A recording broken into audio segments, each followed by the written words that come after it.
प्रातःकाल के सत्र में, सत्संग में, श्रीमद् भागवत महापुराण की कथा के प्रसंग में सूत जी महाराज से प्रश्न पूछा गया। सौनक जी महाराज ने पूछा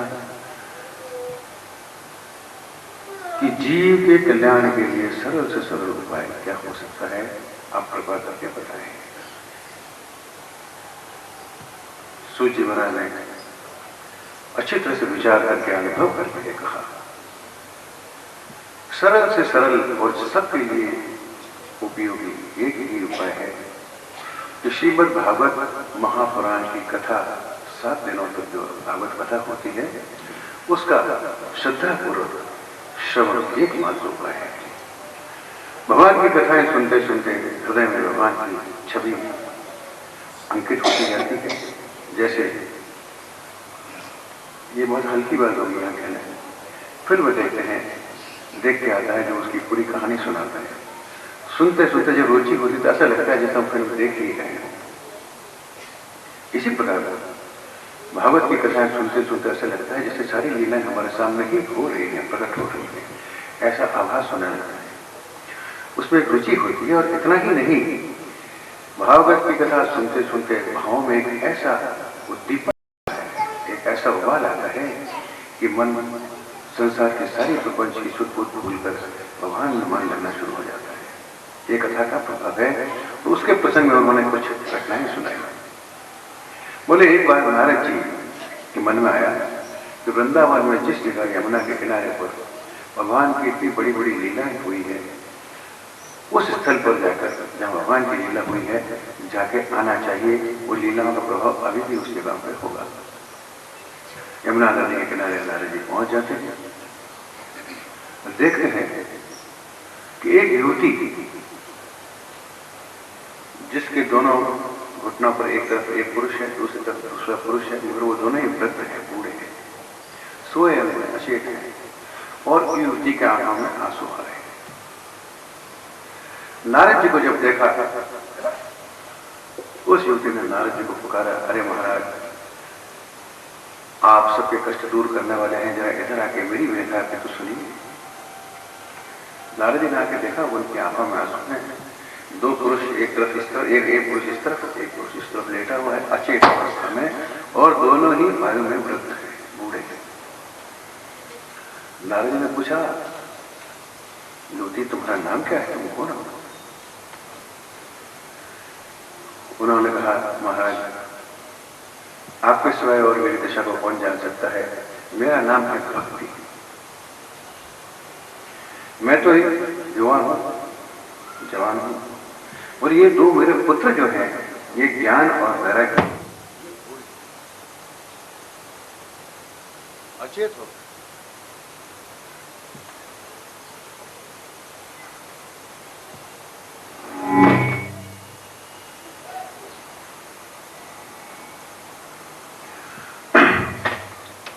ये दोनों जो बूढ़े पुरुष आपको सोते हुए दिखाई दे रहे हैं, ये दोनों ही मेरे पुत्र हैं। एक का नाम है ज्ञान और एक का नाम है वैराग्य। माता युवती और पुत्र बूढ़े, बड़ी विचित्र बात है।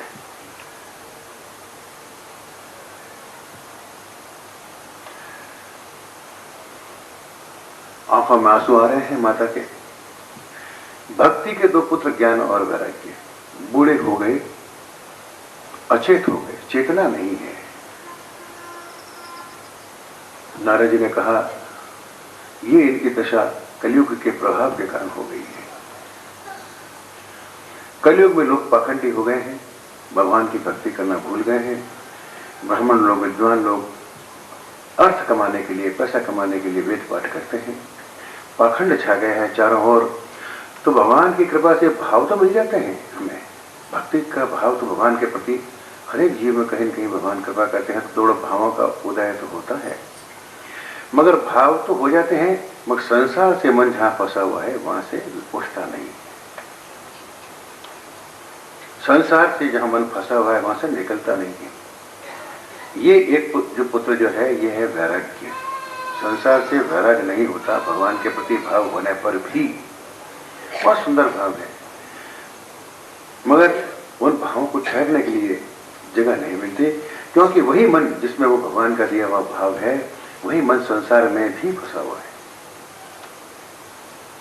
और जब तक वहां से संसार का मोह नहीं टूटता, भगवान के पूरी रूप से लगता नहीं, तब तक भगवान का ज्ञान नहीं होता। भगवान क्या है, भगवान कैसे हैं, भगवान कैसे कृपालु हैं, हमारे लिए भगवान क्या क्या करते हैं, ये समझ पैदा ही नहीं होती, क्योंकि मन जो है संसार की ओर देख रहा है। ये मन जो है संसार में फंस गया, संसार से उपराम हुआ नहीं, वैराग्य नहीं हुआ। और वैराग्य जिसका नहीं हुआ तो मन भगवान में लगेगा कैसे? बीच में एक भाव ठहरा हुआ है, संसार में भी फंसा हुआ है, और इतना फंसा हुआ है कि वहां से उठ करके भक्ति के साथ जुड़ नहीं सकता। पूर्ण रूपेण जब तक भक्ति के साथ मन जुड़ता नहीं, भक्ति भाव पूरी रूप से जब तक जागते नहीं, तब तक भगवान के बारे में जानकारी, उनका ज्ञान होता नहीं। तो अब इस मन को वैराग्य कैसे पैदा करें, वैराग्य कैसे दिलाएं इस मन को? वैसे तो देखा जाए तो परिस्थितियों के कारण कुछ समय के लिए कई लोगों को मन में वैराग्य हो जाता है। संसार बेकार है, कोई किसी का नहीं है, कौन किसका है। जब कहीं झटका लगता है, कष्ट आता है, जीवन में कहीं विपरीतताएं, प्रतिकूलताएं जब आती है, तो मन कहने लगता है कोई किसी का नहीं, बिल्कुल बेकार है, व्यर्थ है ये जगह, चलो भगवान का भजन करना चाहिए। मगर थोड़ी देर में देखते हैं वही परिस्थिति अनुकूल जब हो जाती है, फिर वापस वहीं चला जाता है। तो इस मन को ठहरने के लिए जगह कहाँ है? जो वहां से उठा भी दें तो कहाँ लगाए? भगवान कहते हैं, महापुरुष कहते हैं, श्रीमद् भागवत महापुराण की कथा सुनने से मन इसमें लगता है। भगवान में राग, राग का मतलब है प्रेम। जब तक भगवान से प्रेम नहीं होता, तब तक जगत से मोह नहीं छूटता, तो वैराग्य नहीं होता। उस वैराग्य के बिना भक्ति अधूरी रह जाती है, और वैराग्य नहीं होता, भगवान की तरफ मन देखता ही नहीं, तो भगवान का ज्ञान भी नहीं होता।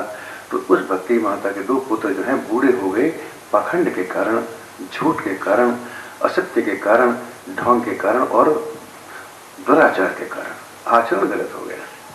भगवान की भक्ति के सुंदर भाव रहते रहते भी हम देखते हैं कई लोग बड़ी सुंदर बातें करते हैं, भगवान के प्रति भाव भी होता है, पूजा पाठ भी करते हैं, मगर जैसे ही संसार में जाते हैं, प्रवृत्त होते हैं, प्रपंच में फंसते हैं, उनका स्वरूप ही दूसरा हो जाता है।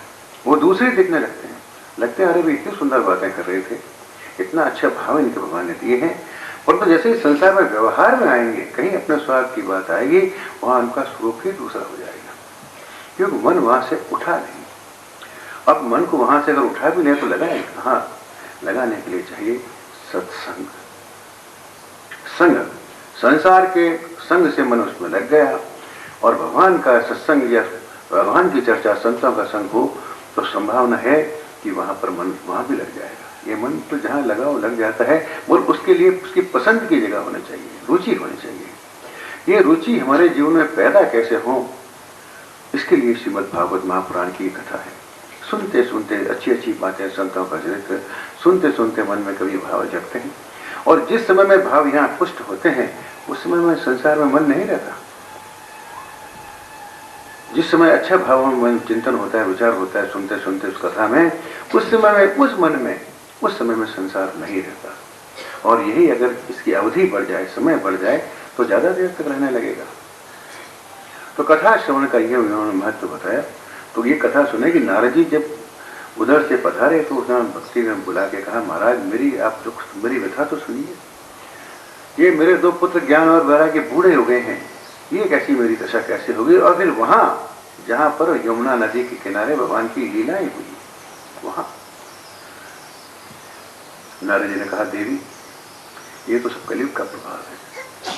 कलयुग के कारण लोग पाखंडी हो गए, सत्य नहीं रहा, ईमानदारी नहीं रही जीवन में। जो कुछ कहते कुछ अलग हैं, करते कुछ अलग हैं, दिखते कुछ अलग हैं, सोचते कुछ अलग हैं, बोलते कुछ अलग हैं। सारा जीवन जो मिथ्या हो गया, झूठा हो गया। इसलिए इसकी ऐसी दशा हो गई। तुम्हारी चिंता करने की कोई बात नहीं है, भगवान कहीं गए नहीं है।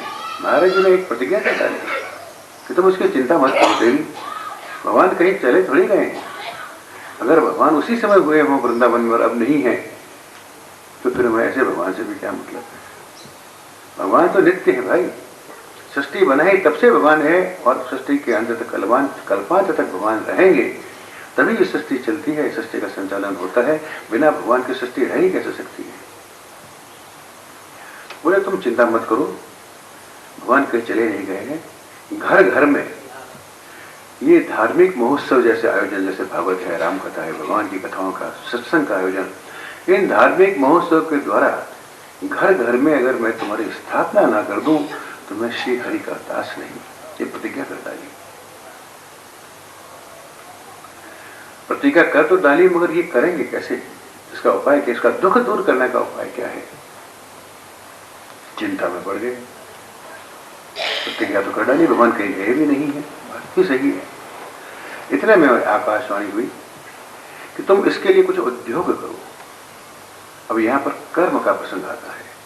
विचार तो हो गया कि इसका दुख दूर करना चाहिए, मगर दुख दूर करने के लिए कौन सा कर्म करना चाहिए, ये प्रमुख बात है। उद्योग करो। अब वो उद्योग कौन सा है, कैसा उद्योग है जिसके करने से भक्ति का दुख दूर हो जाए, ये नारद जी के लिए और प्रश्न खड़ा हो गया। आकाशवाणी का मतलब कोई ऊपर से जैसे रेडियो से आवाज आती है, वैसे कि योग मार्ग में तो खैर होता भी होगा। हृदय में एक प्रेरणा होती है जिसका पहले कोई चिंतन नहीं होता, विचार भी नहीं होता, कोई योजना भी नहीं होती। अचानक भगवान की कृपा से उसी सत्कर्म के लिए वो भाव जागता है। वो भगवान की प्रेरणा हृदय आकाश से जब ये आवाज आती है, उसको आकाशवाणी ही कहते हैं।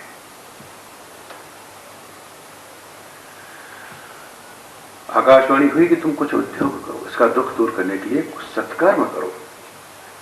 और वो सत्कर्म कौन सा है जिसके करने से भक्ति का दुख दूर हो जाए। अब सत्कर्म की जानकारी बताए दे कौन, तो नारी सारे तीर्थों में घूमने लगे।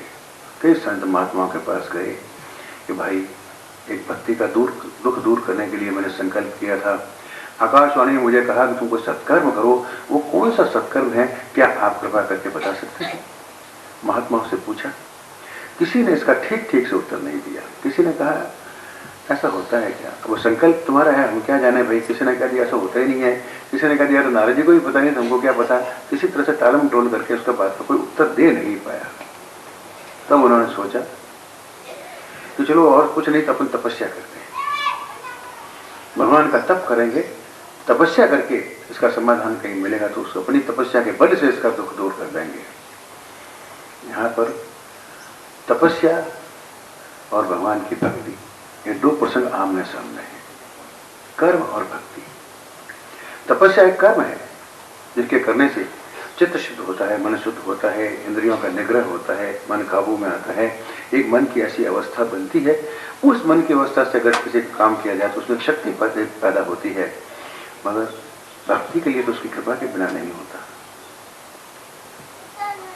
तो सत्कर्म क्या है, तो कहा तप, मैं तप करूंगा, ऐसा मन में संकल्प हुआ। इतने में क्या देखते हैं कि 4 सनकादि ऋषि जो बिल्कुल विचरण करते हैं स्वतंत्र जंगलों में, छोटी आयु वाले हैं, तो उम्र में बहुत पुराने मगर छोटी आयु देखने वाले भगवान का कीर्तन करते हुए गुजर रहे हैं।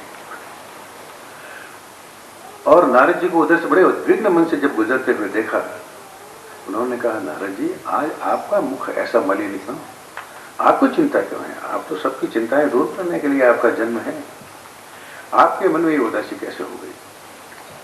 तब उन्होंने अपने मन की बात कही कि महाराज एक भक्ति माता जो है जिसके 2 पुत्र, उसके बोले नारद जी ने इनको जगाने की बहुत कोशिश भी की।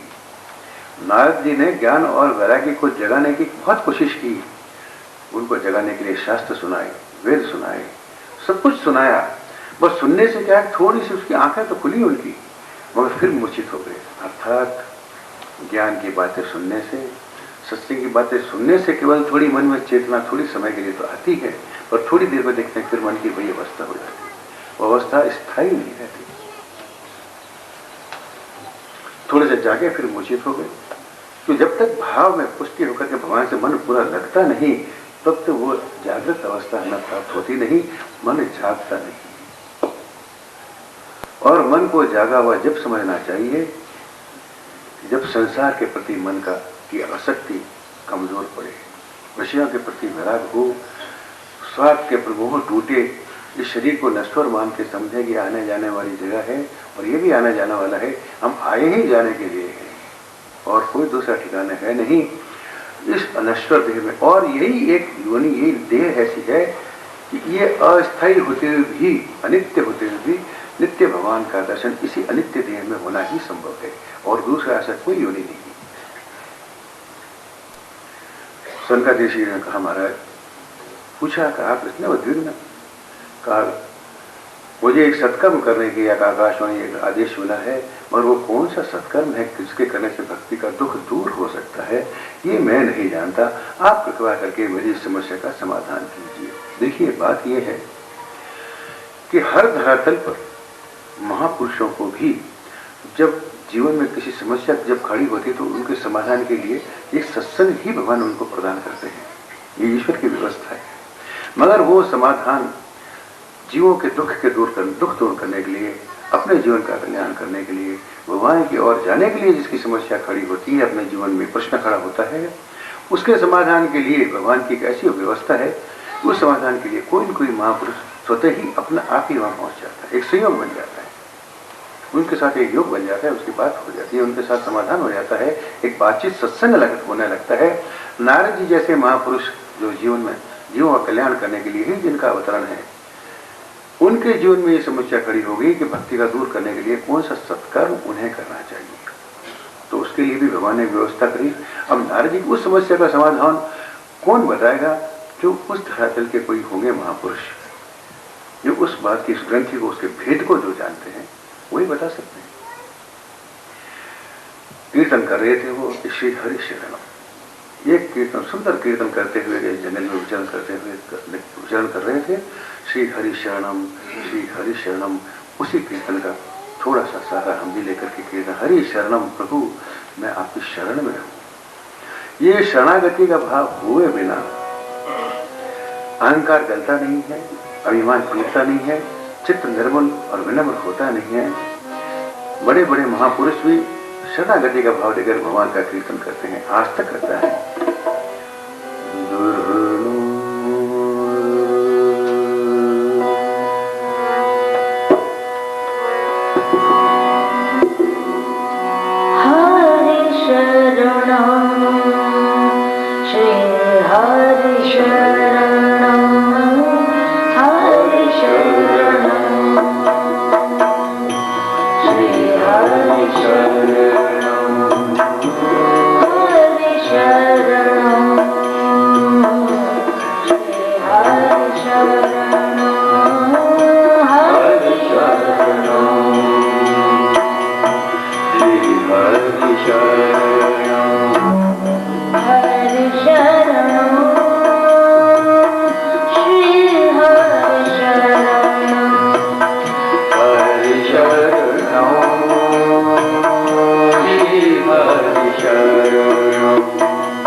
Hare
वो श्री वृंदावन बिहारी की जय। भगवान का बड़ा सुंदर कीर्तन भक्ति भाव से भगवान की शरणागति का भाव लेकर कीर्तन करते हुए सनकादि ऋषि उस जंगल में विचरण कर रहे थे, स्वतंत्र होकर अपने ही स्वरूप में स्थित। उस कीर्तन का किसी से कोई लेना देना नहीं था, केवल भगवान के साथ संबंध था। उसी को कीर्तन कहते हैं।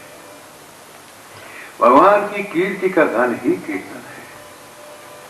भगवान की महिमा का गान संगीतमय स्वरमय जब किया जाता है उसको कीर्तन कहते हैं, और जब सब मिलकर के साथ एक साथ करते हैं उसको संकीर्तन कहते हैं। कीर्तन कीर्ति का गान और संकीर्तन सब मिलकर के कीर्ति का गान करें तो कितनी शक्ति एक साथ इकट्ठी हो जाती है, कितने भावों की शक्ति हमें एक साथ मिलनी शुरू हो जाती है। एक तो अकेला आदमी युद्ध करेगा, 100 आदमियों को साथ लेकर के अपना काम करेगा, कितना सहयोग मिल जाता है भावों का। एक अपने भाव से भगवान ने दिया है, मगर सबके भाव यहाँ आप जितने लोग यहाँ बैठे हुए हैं सबके मन में हृदय में एक भगवान का जो भाव है, उस भाव के कारण ही यहाँ के वातावरण में एक ऐसे परमाणु जागृत होते हैं जिसमें परम शांति की अनुभूति अपने आप होती है। मगर यही भाव जब कीर्तन में प्रकट होने लगते हैं तो उसका विस्तार पूरे ब्रह्मांड में होता है। शब्द के रूप में स्वर के माध्यम से बोलने के कारण पूरे ब्रह्मांड में जहां जहां शब्द गूंजता है पूरे ब्रह्मांड में इसके परमाणु वितरण होते हैं। संकीर्तन करते थे। नारद जी को देखा, पूछा। नारद जी ने कहा, महाराज कौन सा सत्कर्म करना चाहिए जिससे कारण इस भक्ति माता का दुख दूर हो। संतों का जीवन हमारा दुख दूर करने के लिए है, उनका अपना तो कोई दुख है ही नहीं। अगर उनका अपने शरीर को लेकर अपने जीवन को लेकर कोई दुख है तो फिर हमारे ही जैसे हैं। जो खुद दुखी हैं हमारे दुख को कैसे दूर करेंगे भाई। जो अत्यंत सुखी हो गया है, जो दुखी नहीं है, वो ही हमारे दुख को बांट सकता है। नहीं तो हम देखते हैं, हम अपने दुख की बात लेकर के जाते हैं लोगों के पास, हमारी बात सुनने से पहले वो अपना दुखड़ा रोना शुरू कर देते हैं। अरे भाई मेरे में भी, मेरे यहाँ भी ऐसा ही होता है। वो हमारा दुख सुन करके उसका उपाय बताना तो बहुत दूर गया, अपने इतने दुख गिना देंगे कि हमारा दुख और भी गहरा जाता है। मगर जिनके पास सुख ही है, केवल शांति है, आनंद है, वो ही मनुष्य हमारी बात सुनेगा और सुन करके जिस कारण से उसको सुख मिला है वो कारण उपाय हमें भी बता देगा। जो विद्या जो जानता है वही तो विद्या बता सकता है। जिसकी जानकारी हमें है ही नहीं, हम वो जानकारी दूसरों को कैसे दे सकते हैं। तो नारद जी संत महात्मा महापुरुष जीवन जिनका केवल भगवान से जुड़ गया, उनके जीवन में शरीर को लेकर, दुनिया को लेकर, लोक को लेकर के दुख कैसे रहेगा। जो परम सुख धाम सुख के सागर भगवान से जिनका हृदय जुड़ गया, उनके हृदय में दुख किस बात का है। फिर भी दुख होता है। संतों का दुख जो है हमसे भी भारी होता है। हम तो कुछ भी दुखी नहीं है उनके मुकाबले में। रात दिन पीड़ित है, हमारी दुखों के कारण रहता है। रात दिन उनकी चिंता है, अरे इन जीवों का क्या किया जाए, कैसे इनकी दुख की निवृत्ति हो। रात दिन लगे रहते हैं, भगवान से प्रार्थना करते रहते हैं। नींद नहीं आती, खाना पीना अच्छा नहीं लगता। हमारी दशा को देख करके जितनी व्यथा उनको होती है, हमारे घर वालों को भी नहीं हो सकती। जो जिन्होंने हमें जन्म दिया है, जिनका हमारा खून से संबंध है, कुछ क्षण के लिए साथ बैठ करके रो लेंगे, बात कर लेंगे, थोड़ी देर में थक करके कहेंगे यार ठीक है भैया, तो ऐसे ही चलता रहेगा, अपना काम करेंगे तो रोना चलता ही रहता है। संत मासा ऐसा विश्राम नहीं लेते। जब तक हमारा दुख दूर ना हो वो हमारे पीछे लगे रहते हैं। किसी न किसी तरह से उपाय बता के, साथ चल करके, साथ रह करके, समस्या का समाधान करके, हर तरह से हमारे साथ लगे रहते हैं। तभी हमारे जीवन में कहीं सुख की आशा की किरण जग सकती है, उसकी संभावना बनती है। नारद जी का दुख अपना क्या दुख था, वो तो आनंद के स्वरूप थे। भगवान ने उनको हाथ में वीणा देकर के अपने भगवान नाम का प्रचार करने के लिए आज्ञा देकर संसार में भेज दिया। कीर्तन कर रहे हैं, कीर्तन संकीर्तन कीर्तन भक्ति का प्रचार करने के लिए नारद जी का जन्म है। नारद जी कीर्तन भक्ति के प्रकट स्वरूप हैं और कीर्तन करते करते भगवान की कीर्ति का गान करते करते संसार की जो महिमा हमारे समझ में आज तक आई है वो धीरे धीरे धीमी पड़ जाती है, धूमिल हो जाती है, कमजोर पड़ जाती है और भगवान की ही महिमा सामने आने लगती है, उनकी कृपा समझ में आने लगती है जब वो दुख कहीं जाकर के दूर होता है। सनकादि ऋषियों ने कहा, नारद जी एक उपाय हमने जैसे सुना है वो हम जानते हैं, वो सत्कर्म ये है कि श्रीमद् भागवत महापुराण का सप्ताह विधि से श्रवण का आयोजन कीजिए, भागवत सप्ताह का आयोजन कीजिए। 7 दिनों में जो कीर्तन है, भगवान की जो महिमा गाई जाएगी, लीला कथाओं का जो गुणगान किया जाएगा, सुनने वाले के हृदय में भगवान के प्रति एक भावना जागृत होगी, मन जरा अच्छा होने लगेगा, शुद्ध होने लगेगा, सुख मिलने लगेगा, एक फर्क नजर आएगा कि देखो यहाँ कितना सुख है, इसके पहले हम जहाँ संसार में था वहाँ कितना दुख था। अपने आप ही मन को एक मन की रुचि बननी शुरू हो जाएगी। मन की रुचि बनने लगे हुए, उसको रुचि हुए बिना मन लगेगा नहीं, मन को एक पसंद आनी चाहिए चीज। ये चीज जब पसंद आ जाएगी कि कितनी अच्छी बात है, धीरे धीरे मन उधर जाने लगेगा। चाहे परिस्थितियां रोकती भी है, मन के विचार ठहरते भी नहीं है, फिर भी भगवान की कृपा से कहीं न कहीं सत्संग का आयोजन किसी न किसी तरह से उनको खींच करके, कभी अपने विचारों से, कभी किसी तरह से लोगों के समझाने से हमको भगवान सत्संग में पहुंचा ही देते हैं। तो यहाँ पर फिर वो कथा होनी कहाँ चाहिए, ये प्रसंग था। उन्होंने कहा हरिद्वार में एक आनंद घाट का नाम है, एक आनंद नाम का घाट है, वहां पर बड़ा सुंदर स्थान है, एकांत है, वायु शुद्ध है, परमाणु शुद्ध है, शुद्ध स्थान में बैठ करके एकांत में कहीं भगवान की कथा का आयोजन करना चाहिए। तय हो गया, आनंद घाट में कथा का आयोजन हुआ और सनकादि ऋषि जो है श्रृंगार अपने कथा व्यास के पीठ पर बैठकर कथा सुनाने के लिए उद्यत है, तत्पर है। 7 दिनों की कथा का आयोजन हुआ और कथा का आयोजन हुआ तो जितने आसपास में ऋषि मुनि ब्राह्मण पंडित और भी जो लोग थे, सुना कि वहां पर भागवत की कथा हो रही है, भगवान की कथा सनकादि ऋषि सुना रहे हैं, तुरंत अपने मन से भाव के कारण पहुंचने लगे। मगर कुछ लोग ऐसे भी थे जो गए नहीं, कुछ महात्मा भी थे ऐसे अभिमान के कारण, क्या कथा है, ठीक है, हम क्या नहीं जानते, अरे हमारे तो कथा घर में ही होती है, हम तो खुद ही घर में ही कर लेंगे, कथा क्या है, अभिमान के कारण नहीं गए। तो उनको भृगु ऋषि जो थे सबको मना करके ले आए हाथ जोड़ के, अरे चलो भाई क्या करोगे यहाँ बैठ के, बड़ी सुंदर कथा हो रही है। उनको मना के हाथ जोड़ के धीरे मना के ले आए। यहाँ पर भी हम देखते हैं कुछ लोग नहीं भी आना चाहते होंगे या उनको सूचना भी नहीं है, आपस में हम लोग मिल करके कह देते हैं चलो क्या करोगे बैठ करके, यहाँ ऑफिस का टाइम तो खत्म हो ही गया, चलो कथा में बैठेंगे, किसी तरह से मना के ले आएंगे। तो उस रूप में भृगु ऋषि आज भी काम कर रहे हैं, लोगों को ले आते मना के पुटा समझा के किसी तरह से। और ऐसे ही आयोजन होता है, कुछ अपनी रुचि से आते हैं, कुछ निमंत्रण से आते हैं, कुछ लोगों के समझाने से आते हैं। भगवान की कृपा होती है तो किसी कोई न कोई व्यवस्था हो जाती है, उस व्यवस्था के अंतर्गत हमको यहाँ पहुंचा दिया जाता है। ये भगवान की कृपा से ही संभव है।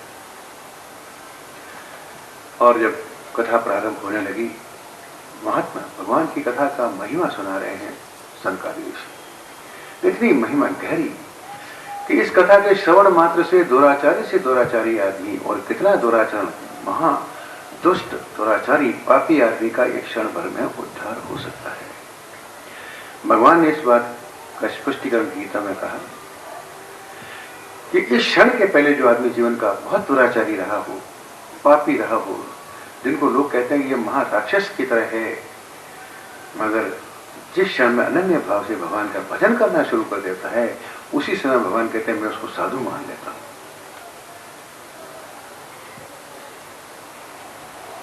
साधु रेव स मंतव्य, भगवान की जिस क्षण में भाव उदय होता है और भगवान का भजन करना मन में निश्चय हो जाता है, कुछ नहीं है तो ईश्वर का भजन ही करना है, उसी समय भगवान ने कहा मैं तो उसको साधु मान ही लेता हूं, तो साधु हो ही गया। अनन्य भाव से भगवान का चिंतन करने वाला ही तो साधु होता है, और कौन साधु होता है। लोग कहेंगे अरे ये अभी एक क्षण पहले कल तक तो ये कर रहे थे, आज नाटक करके आंखें बंद कर लिया, भगवान के भजन करने की बातें कर रहे हैं, कल तो ऐसे थे, अरे भाई कल तो ऐसे थे मगर अभी तो नहीं है ना, बात अभी की करो, अभी क्या है, अभी तो ठीक है कर। फिर भी क्योंकि हम खुद नाटक करते हैं, इसलिए लोगों की सत्य को भी, सत्यता को भी नाटक कि हमारे जैसे ही समझते हैं। आदमी का आदमी खुद वे जड़ दूजा ना समझे, जड़ो खुद वे जड़ो दूजा ना समझे। हम खुद नाटकी हैं, इसलिए लोगों को नाटकी कहते हैं।